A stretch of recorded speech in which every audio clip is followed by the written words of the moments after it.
लिखा लइका पैदा होई, चमरान जी से शादी कल फायदा होई, बाघ लिखा लइका पैदा होई, चमरान जी से शादी कल फायदा होई। Mix by rhythm recording studio Patna.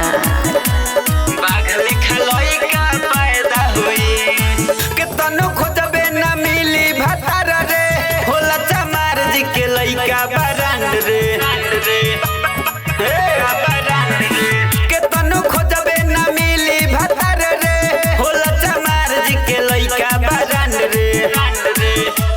सुन करे जा हमर कोई डॉक्टर नहीं पैदा होई, चमरान जी से शादी